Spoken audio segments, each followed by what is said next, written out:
Bonjour, ravi de vous retrouver, comme chaque jour, du lundi au jeudi sur France 24.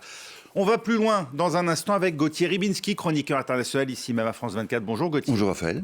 Et avec nous pour commenter l'actualité en direct de Yaoundé, Marie-Roger Biloa, directrice du groupe Média Africain International. Bonjour Marie-Roger. Bonjour Raphaël. Et l'information dans le monde à ne pas manquer ce lundi 25 mars, c'est l'essentiel sur France 24 avec au sommaire le séisme politique au Sénégal avec la victoire annoncée dès le premier tour du candidat de la rupture, Bassirou Diomaye Faye, porté par le PASTEF d'Ousmane Sonko.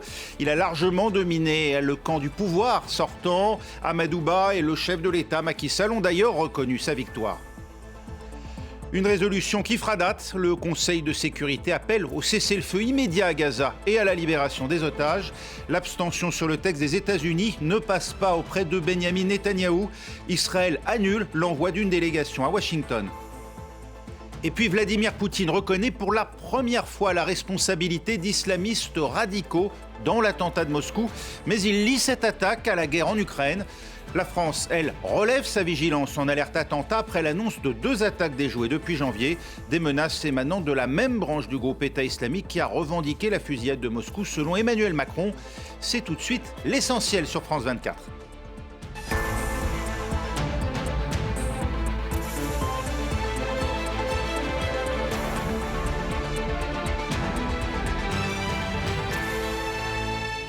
C'est un grand saut générationnel que s'apprête à vivre le Sénégal, en portant à sa tête Bassirou Diomaye Faye, âgé d'à peine 44 ans. Le candidat anti-système a remporté hier l'élection présidentielle dès le premier tour, si l'on en croit ses opposants eux-mêmes qui l'ont déjà félicité. Écoutez l'ex-premier ministre et candidat du camp présidentiel, Amadou Ba. Je réitère mes félicitations au président Diomaye Faye.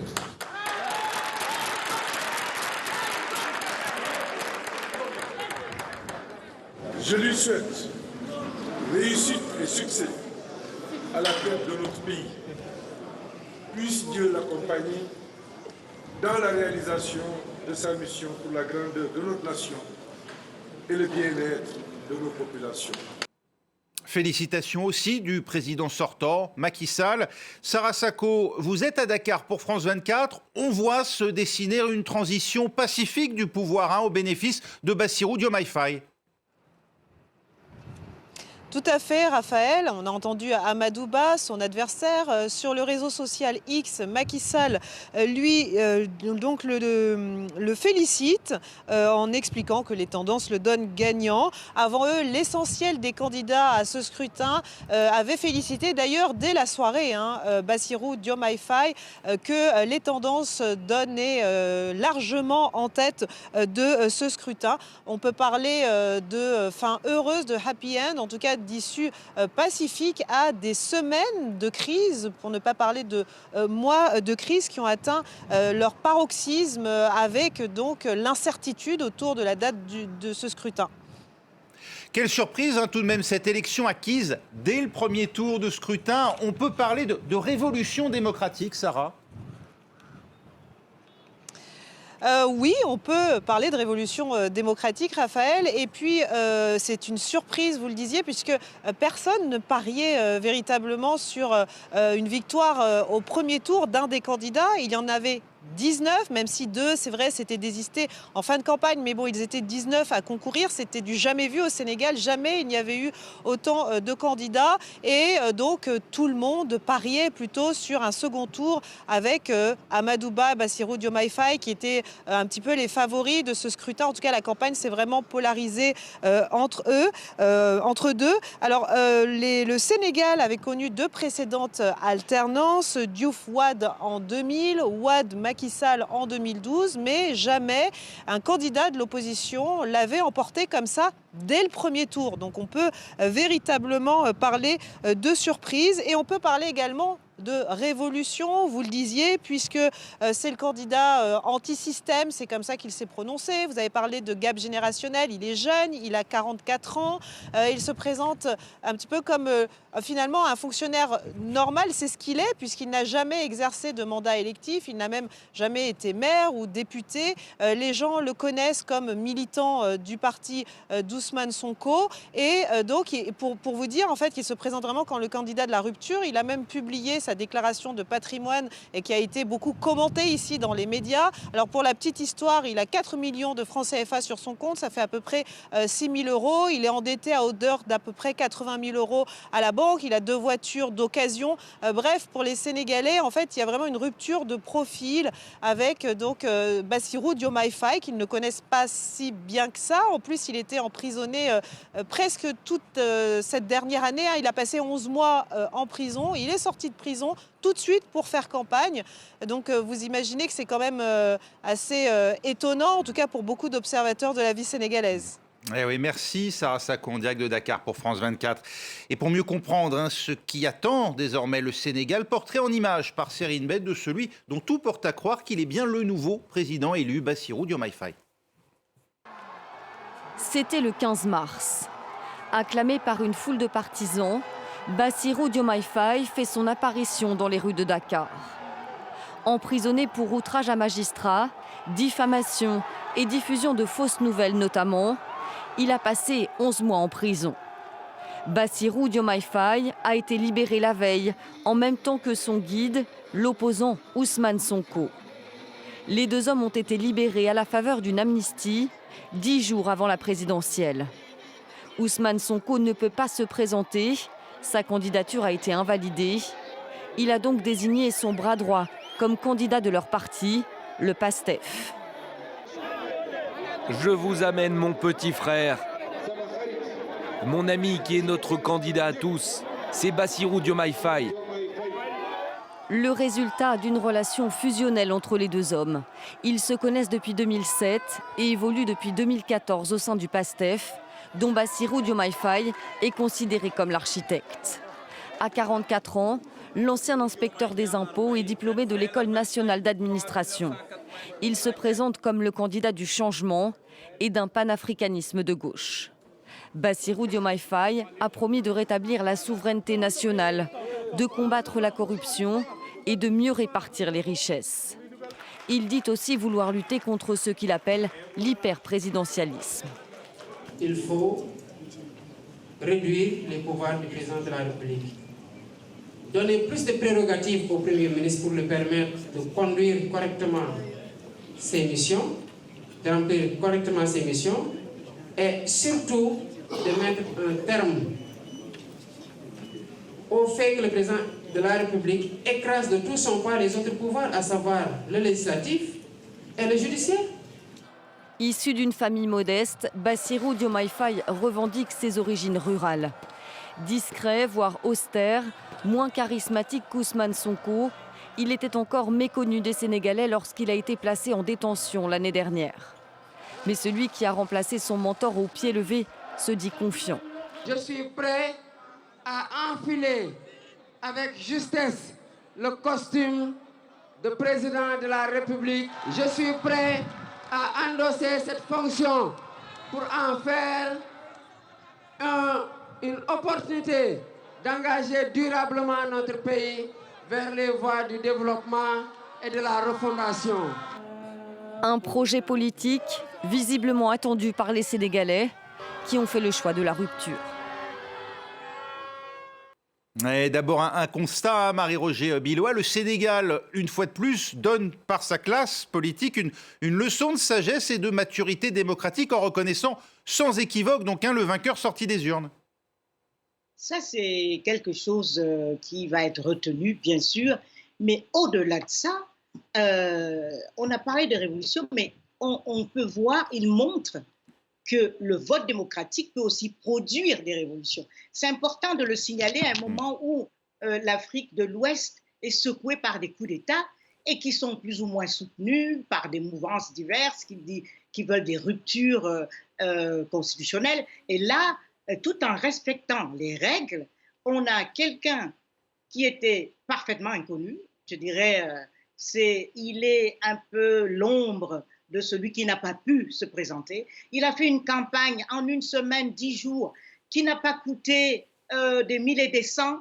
Enfin, et il gagne au premier tour. C'est quelque chose voilà, c'est un vrai séisme et qui donne pas mal de leçons dans une période où on doute beaucoup de la démocratie et du processus électoral. Ça, c'est quelque chose de très, très fort, je pense, parce que ce n'est pas la première fois qu'il y a une alternance très courtoise entre un sortant et un président élu au Sénégal, mais ce qui se passe là va au-delà, bien au-delà de ça. Oui, la victoire, Gauthier Ribinski, alors Marie-Roger le dit, grâce à la vitalité de la démocratie sénégalaise, la capacité à intégrer y compris des candidats hors système, ou en tout cas qui se décrivent eux-mêmes comme hors système, et à les faire triompher.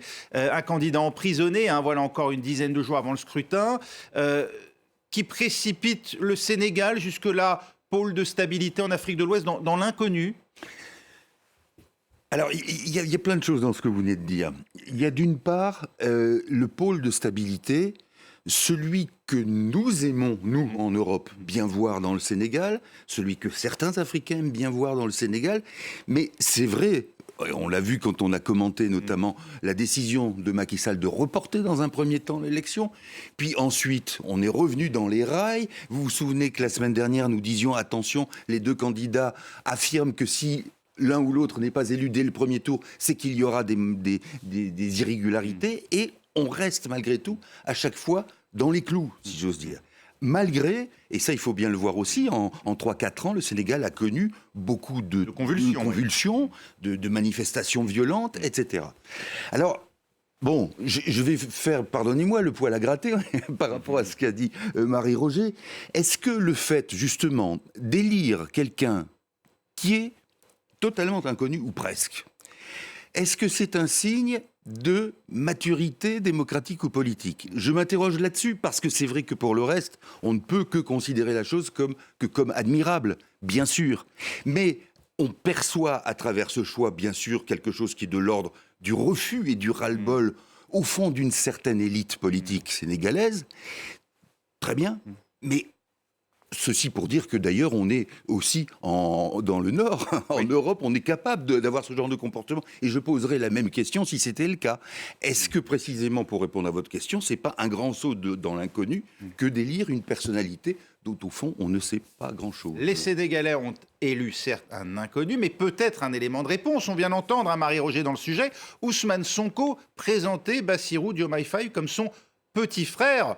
Est-ce que ce n'est pas finalement Ousmane Sonko, beaucoup plus connu, lui, qu'ont élu à travers Bassirou Diomaye Faye, qu'ils ont élu comme président? Est-ce que, de fait, donc, Bassirou Diomaye Faye ne sera pas un président sous tutelle, d'une certaine manière, un faux-né d'Ousmane Sonko? Ça, c'est très intéressant ce qui est en train de se passer parce qu'il est évident que les Sénégalais ont voté pour Ousmane Sonko. Et comme Ousmane Sonko ne pouvait pas, il a adoubé Bassirou Faye, il a dit lui-même, ce n'est pas un choix de cœur, mais un choix de raison, a dit Sonko. Et il dit qu'il l'a choisi parce qu'il remplit les critères qu'il a lui-même définis, il le trouve compétent, il relève le fait qu'il a fait la plus prestigieuse école du Sénégal et qu'il a passé plus de 20 ans aux impôts. Et il dit même que c'est quelqu'un de très intègre, je dirais même qu'il est plus intègre que moi. Donc, vous savez, les élections au Sénégal sont un peu la photographie d'un moment. Et c'est quoi le moment que nous voyons? C'est l'attachement à un processus démocratique, l'attachement à la possibilité de choisir son leader, et quelque chose qui a été pas tout à fait bien appréhendé par le président Macky Sall, qui à un moment donné a eu beaucoup de lucidité en renonçant à briguer un troisième mandat, mais qui en cours de route a semblé perdre ce discernement parce que le Sénégal n'est pas un pays d'Afrique centrale où on peut manipuler les élections, les listes, les scrutins comme on veut. Là-bas, ça ne passe pas et il faut le comprendre. Et ce qu'on a là, c'était surtout la volonté d'affirmer que la répression ne change pas l'opinion des Sénégalais, et toutes sortes de choses qu'on a vues, et que maintenant, il choisit ce qu'il veut. Mais je suis d'accord avec Gauthier que, voilà, au-delà d'aujourd'hui, demain commence un autre jour qui est fait de points d'interrogation. Oui, les électeurs ont tranché, semble-t-il, sur ces mois de manifestations qui ont précédé, sur ces arrestations, parfois même ces condamnations judiciaires dont on sentait derrière peut-être un présupposé électoral. Toujours est-il qu'on s'interroge sur le contenu. Il se dit, Bassirou Diomaye Faye, partisan d'un panafricanisme de gauche, promet dans le même temps de rétablir la souveraineté nationale. Il dit vouloir lutter contre la corruption. Est-ce qu'on voit où il veut aller, Gauthier Rybinski? On peut y voir rigueur et probité de la part de cet inspecteur des finances, d'ailleurs comme son mentor, Ousmane Sonko, ou au contraire, la promesse d'une dérive populiste à la Kais Saied, ou plus près de nous, Viktor Orban en Hongrie. L'un n'est pas exclusif de l'autre. Ce que l'on perçoit de manière concrète dans les idées notamment économiques et sociales que professent Sonko et Diomaye Faye, c'est quand même quelque chose de très clair par rapport à ce que le Sénégal a vécu, on va dire, même dans les 10 dernières années. C'est-à-dire un pouvoir qui a toujours dit, que ce soit Macky Sall ou ses prédécesseurs, a toujours dit il faut, dans un premier temps, accumuler de la richesse pour qu'ensuite on puisse penser à une redistribution. Et là, vous avez quelque chose de très intéressant à mon sens, c'est l'irruption du politique à nouveau, c'est-à-dire une personnalité ou deux personnalités qui disent ça va bien maintenant, on a un certain nombre de richesses, maintenant il faut penser aussi à rétribuer en quelque sorte la population. Et là, je pense qu'il y a là quelque chose qui a marqué évidemment les gens. Ce qui expliquerait d'ailleurs qu'il y ait eu ce vote en faveur d'une personnalité inconnue, même si on perçoit bien sûr le mentor de l'autre côté. Mais c'est ça qui me semble intéressant, c'est qu'on remet à la fois l'action politique au goût du jour et on dit le réalisme économique ou social, c'est une chose, mais on ne peut pas prendre prétexte à chaque fois de ce réalisme pour repousser au calendrier grec une redistribution des richesses. Marie-Roger, très rapidement sur ce que va faire Bassirou Diomaye Faye. Est-ce qu'on va vers une politique radicalement différente du tout investissement d'une certaine manière qu'on avait observé durant les 12 ans de Macky Sall au pouvoir? Disons qu'il y a loin de la coupe aux lèvres. C'est sûr qu'il y aura des ruptures, des mesures assez radicales, mais ils seront, comme d'autres avant eux, rattrapés par le principe de réalité. Et la sortie du franc CFA, par exemple, qu'ils évoquent parfois, c'est une réelle menace? C'est quelque chose qui est dans l'air, dans toute l'Afrique de l'Ouest. Voilà, on verra s'ils ont tous les outils en main pour le faire, mais aussi, on espère que ils auront la sagesse de rechercher l'apaisement, parce que on a ressenti, il y a beaucoup de ressentiment envers le président Macky Sall. Et c'est sûr que pour lui, c'est pas directement Ousmane Sonko qui a été élu, mais Ousmane Sonko va être le vrai dirigeant. C'est lui qui va vraiment présider le Sénégal. Et puisqu'il a des idées assez novatrices, peut-être que ça va être quelque chose de collégial qui va beaucoup consulter et voilà, faire participer beaucoup la jeunesse qu'il a beaucoup soutenue. Et vous retrouverez une édition spéciale du Journal de l'Afrique consacrée précisément à cette élection au Sénégal. Ce sera à 21h30 heure de Paris, ce sera 20h30 à Dakar. Autre sujet ce soir, cette décision d'Israël qui annule l'envoi d'une délégation pourtant prévue pour Washington. Du côté de l'administration Biden, on se dit très déçu par cette réaction israélienne au vote d'une résolution de l'ONU. Pour la première fois, le Conseil de sécurité appelle à un cessez-le-feu immédiat à Gaza. Les États-Unis, eux, n'y ont pas opposé leur veto. Et comme si ce n'était pas suffisant, Washington dit vouloir trouver tous les moyens de mettre en garde Israël contre une offensive à Rafah. Marie-Roger, vous êtes toujours avec moi. Une question à Gauthier. Le divorce, Gauthier, est bel et bien consommé entre Américains et Israéliens sur Gaza et la question palestinienne?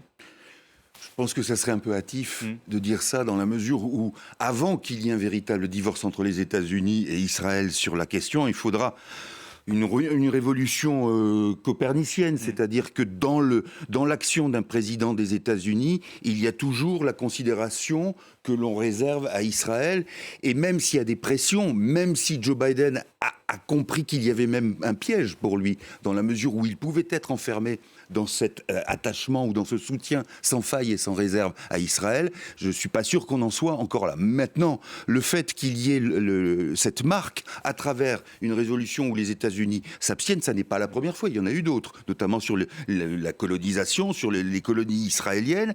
Là, il y a quelque chose, si vous voulez, qui est marquant dans la mesure où cela donne, encore une fois, la possibilité à Netanyahou, et c'est paradoxal, mais ça lui donne la possibilité de se montrer une fois de plus comme étant totalement méprisant à l'endroit des exigences américaines, même quand elles sont minimes. Et là, on l'a bien vu, la réaction qui était de ne pas envoyer une délégation, et qui est de dire, comme le dit soit Netanyahou ou de manière plus crue certains de ses ministres, au fond, on peut se débrouiller, et c'est pas à ce verbe-là que je pensais, sans les Américains. Qui est une vue de l'esprit, bien sûr, mais qui marche, là aussi, en interne, dans la population, qui est notamment favorable à l'extrême droite israélienne, ça prend très fort. C'est ce que va faire, d'après vous, Israël, Marie-Roger, aller quand même coûte que coûte à Rafah, ou bien est-ce que d'une certaine manière, ce vote, le vote de cette résolution les oblige ? Eh bien, si on s'en tient aux 50 résolutions qu'il y a eu à ce jour, la cinquantaine qui concernaient Israël, dont aucune n'a été respectée par Israël, on a beaucoup de mal à voir, surtout que c'est Netanyahou qui est aux commandes, et on sait quels sont les enjeux pour lui, on a beaucoup de mal à voir comment le gouvernement israélien pourrait infléchir son cours cette fois-ci. Et il est vrai qu'on a vu certains signaux qui montrent de l'exaspération, certes, mais enfin, si les Américains, qui ne peuvent pas rompre avec Israël, et ça on le comprend, mais s'ils voulaient vraiment peser sur Netanyahou et surtout l'empêcher d'aller bombarder Rafah, eh bien, ils savent ce qu'il y a à faire. C'est d'arrêter de lui fournir des munitions, des armes et des bombes pour le forcer à faire un cessez-le-feu. Donc, tant qu'on ne fait pas ça, toutes ces actions symboliques, je crois, sont de pure forme. Le Hamas, Gauthier Rybinski, n'a pas manqué d'exploiter l'occasion, saluant la résolution onusienne et indiquant, je cite, sa volonté d'engager un processus d'échange de prisonniers immédiatement. C'est donc qu'il sait finalement où se trouvent les otages dont il avait dit il y a 15 jours, il ignorait même le sort. Oui, et c'est ça qui est insupportable, si vous voulez.